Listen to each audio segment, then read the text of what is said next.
All right, ladies and gentlemen, welcome to World of Wrestling at this time. You know what to do. Hit the like button if you like the video after you get a chance to watch it. Hit the subscribe button if you're not already subscribed to the channel, of course. And leave a comment down below on anything I have to mention in this review today. Here today to discuss about Impact Wrestling Final Resolutions 2020.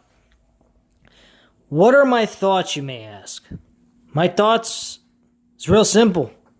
The show was extremely slow, very dull, very boring. You guys may be asking me, why am I doing this? Well, I got Impact Wrestling Plus back on subscription. I resubscribed. I'm like watching the old school TNA pay-per-views and whatnot and any episodes they have available to watch. So I said, what the hell?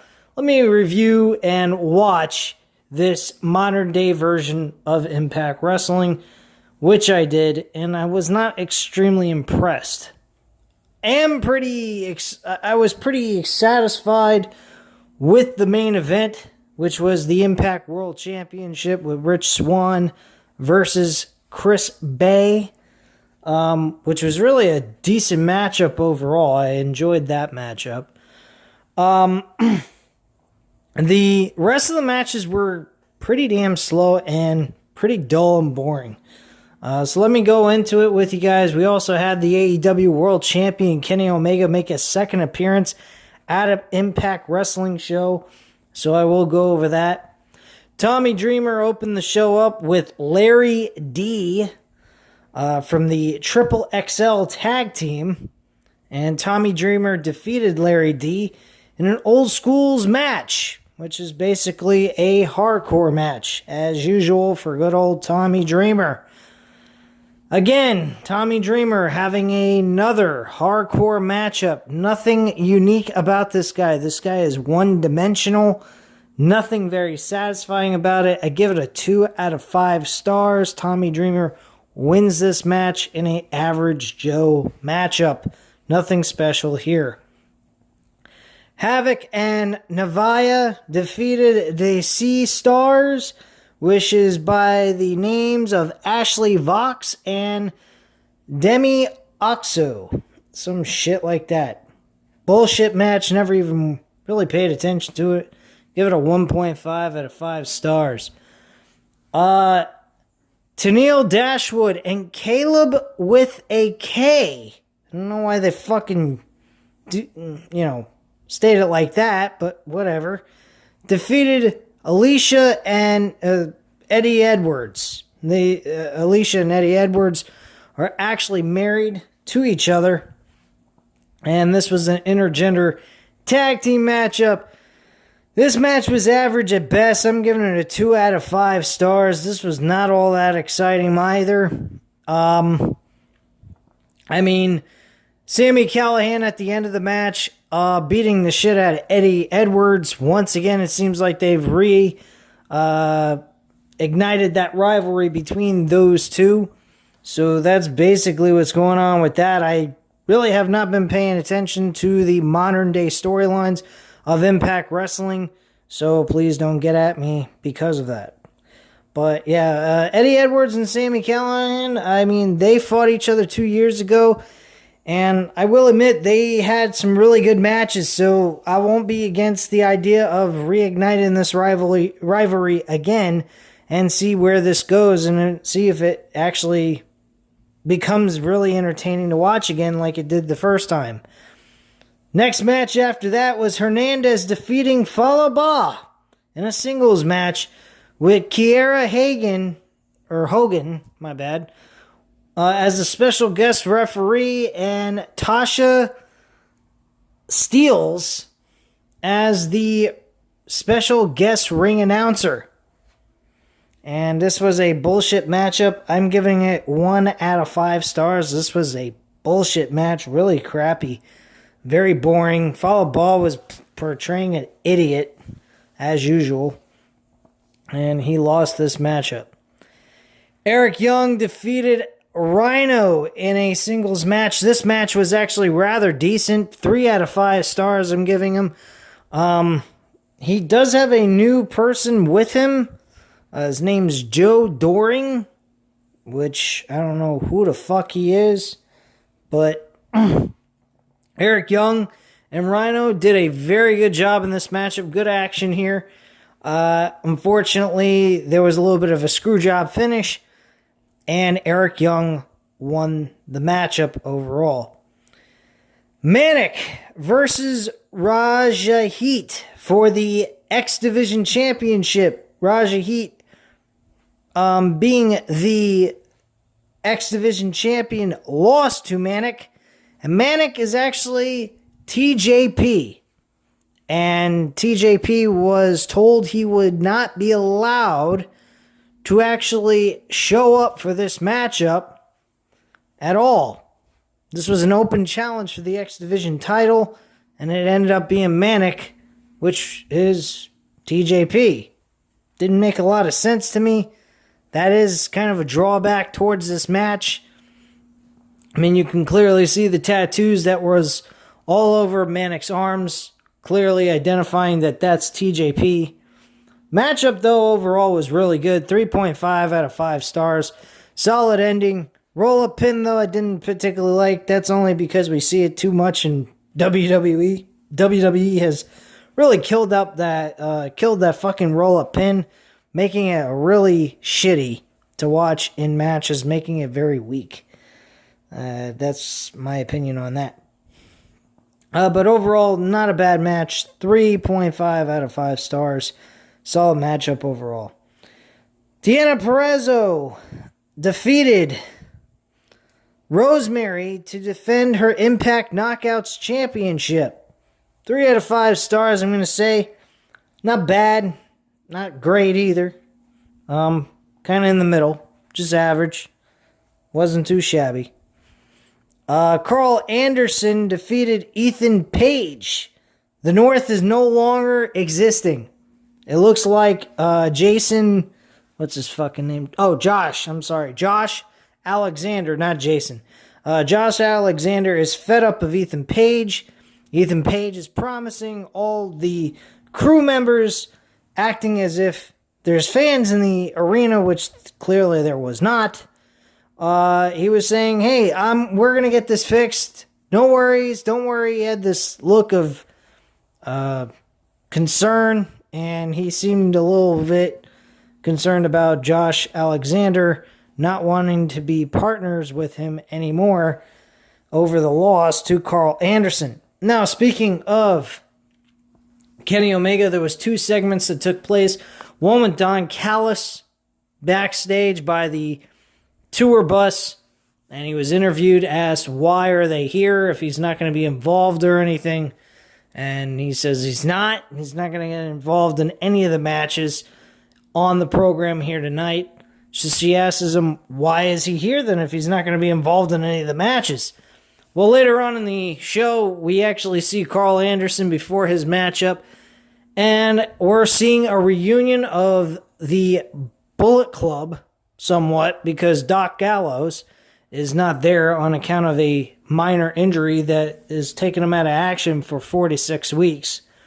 So, with that being the case, we got good old Carl Anderson having a kind of like a reunion with Kenny Omega. And Kenny Omega seems like he's trying to recruit the Good Brothers and bring back a form of the Bullet Club. If that's the case, that's some pretty badass shit. But here's the problem. From what I remember hearing in the dirt sheets, AEW has no interest in bringing Carl Anderson and Doc Gallows to AEW because they said they were going to do something and they didn't.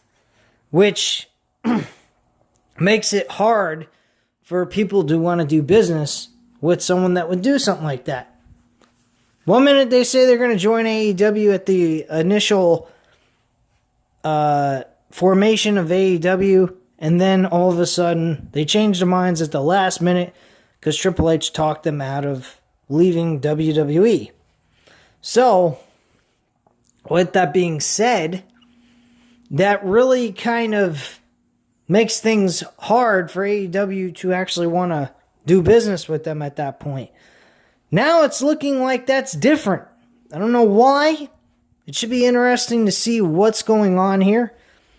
I really wonder if they're going to have Kenny Omega perform at an Impact Wrestling show of some sort with the AEW World Title. I mean, they had it shown on the show. Why not have him perform in the show?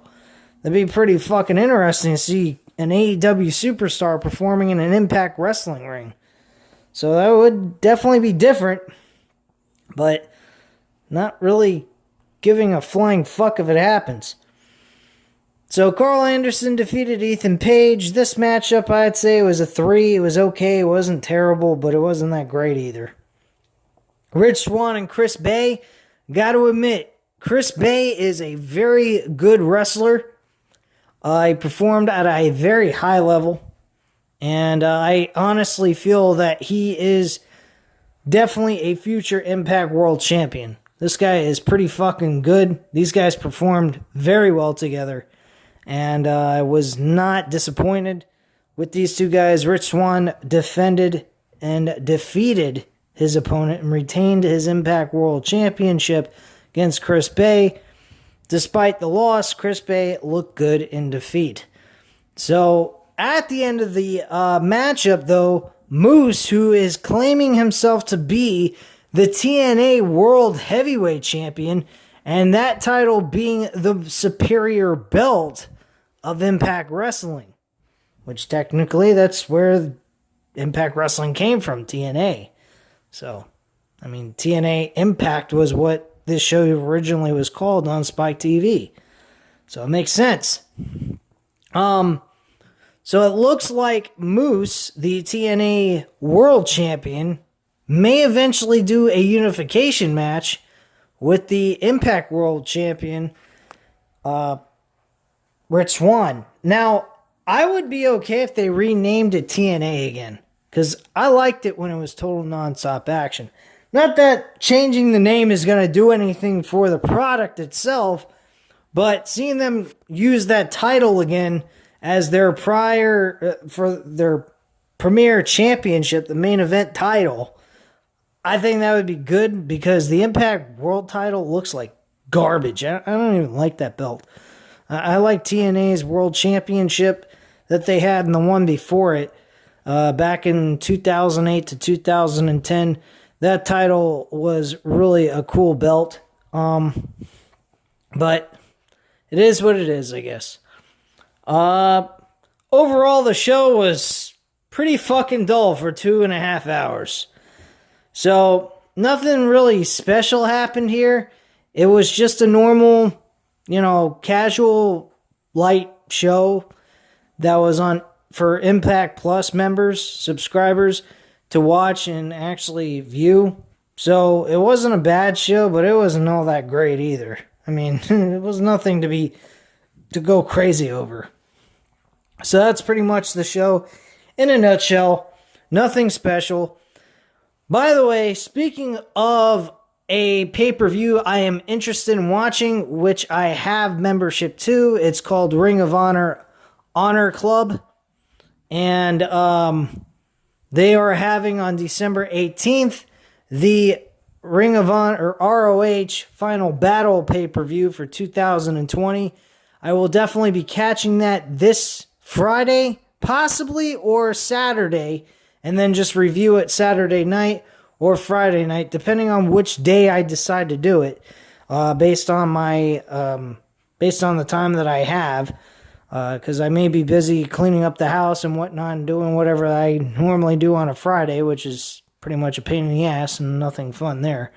But yeah, you guys are definitely going to get a ROH pay-per-view, so I'm definitely going over that with you guys. It looks like a decent card compared to what Impact had here for last night's episode pay-per-view type of event. So I look forward to seeing this one. I hope it's a decent one. We got a couple of good matches. Jay Briscoe is going up against EC3, which should be a really decent matchup. A first time ever matchup, I believe. I don't think these two guys have ever faced each other before, so it should be pretty damn entertaining to watch. There was a World Championship matchup with Brody King, which I don't particularly care much about him. He was actually with Marty Scurll.